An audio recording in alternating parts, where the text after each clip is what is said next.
Thokozani bogogo nomkhulu salukwazi sendoda lesi ugogo bathi nembatha.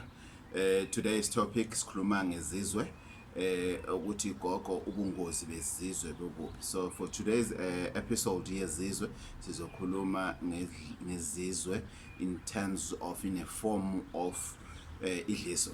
So ngane zakwethu, please note this. Idliso ekusetshenziswe kulo izizwe akulula ukuthi lapheke unless umelaphi wendabuko lo olapha lezo zizwe lezo unezizwe that are more powerful or are more mixtured, because it uses a mixture of meat that comes from different places. That's kuthiwa izizwe. So basically izizwe namabutho, it's one thing. Yes, abanye baye bakuhlukanise bakujustify ngendlela bakujustify ngayo, but kumina izizwe amabutho into eyodwa, and that's why it's called izizwe zamabutho. So uthathe amabutho aseZimbabwe, uthathe amabutho aseNamibia, uthathe amabutho aseIndia, uthathe amabutho aseNigeria, where I'm going in 2 weeks, and yonke le mithi leyo misuyihlanganisile imithi yakho yokulwa sithi izizwe zamabutho. That's why that's how I use it. I use that time ukuthi izizwe zamabutho. It's one and the same thing. Even if ungabuza umuntu ukuthi okay, please explain to me what is the difference between izizwe, what is the difference between amabutho, the person will never really tell you what's the difference. You know, you just hear it's just a thin line kwabanye. Omunye uzothi mina because of umuntu othize so kwamabutho yini amabutho, because ngiyasho ukuthi izizwe it's a mixture of imithi enamandla ekwaziyo ukulwa nokuvikela nokwelapha esuka leyo mithi le esuka ezizweni ezihlukene. So when how you going to say kuyahluka kunamabutho? It's a question for another day. It's a topic on its own.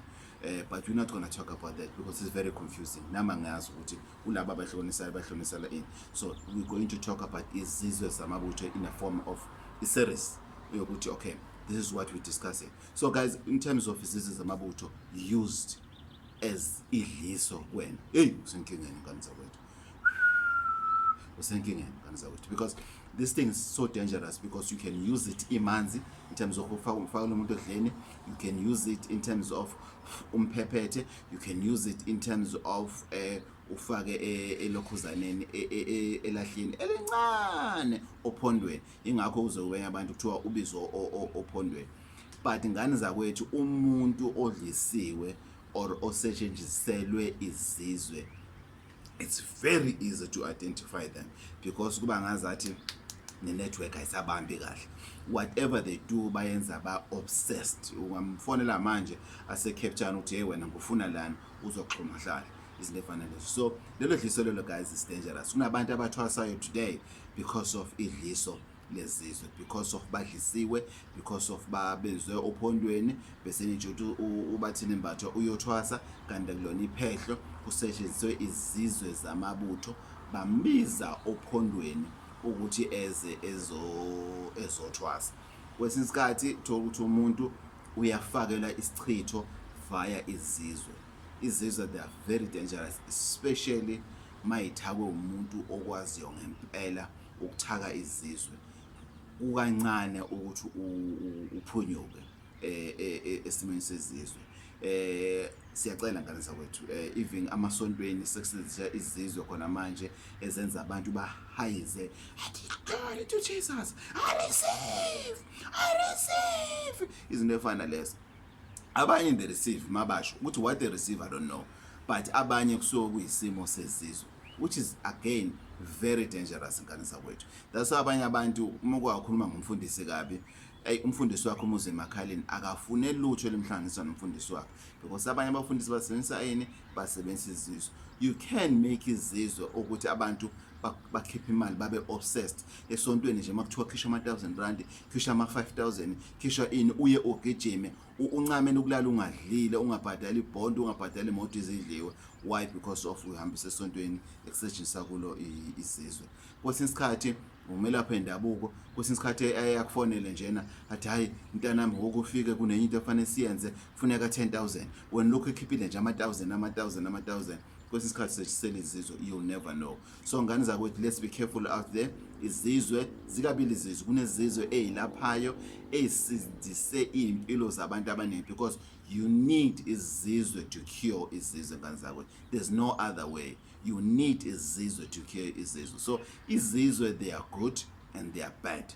I wouldn't say ubuthakathi, as the interview we had izolo with iGagasi FM masi unpack izizwe ukuthi singayibeka yini izizwe ezobuthakathi noma no. I wouldn't say ubuthakathi, ngisho ukuthi ukuganga, because makuthiwa uyathakathi it's another platform yezizwe lezo. Salukwazi indoda ugogo bathini batha 082 833 4063 082 833 4063 strictly for bookings. Isalukwazi indoda umavula emzini amadoda ukhiye mafuna ukusikisa uLocksmith, you need to come to where Locksmith is based. Abanye abantu bathi ngoba uLocksmith ngifuna uze kwami uzongisiza. Yes, ngizoza kwakho ngizokusiza after usufikile ekhaya kithi wazofaka iorder ukuthi hloboni yokhiye ofuna ukusikela wona. Umavula kuvaliwe lona emzini amadoda ishingishana somoya. Ngane zakwethu, inkosi ithwele umusa. Please don't forget to subscribe and press the notification button for more informative and educational videos from Isalukwazi Sendoda umavula kuvala emzini amadoda. Nigerian people, I'm coming. I've got about 6 people to see in Nigeria, and because I'm going there to get some other stuff, and I'll also be consulting other people in Nigeria who have so much supported this channel to be where it is today. So ngane zakwethu, please stay blessed. Let's focus.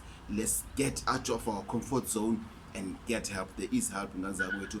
We're still available as Abela Bendabugo in Southern Africa. I'm not the only one. We are many of us. You just have to do your research, your proper research, and let us help you as South African traditional healers. We are here to help you. Ngane zakwethu, inkosi ithwele umusa. Have a great day. You know, mina now we have an appointment 12 midnight. Thokozani bogogo nomkhulu.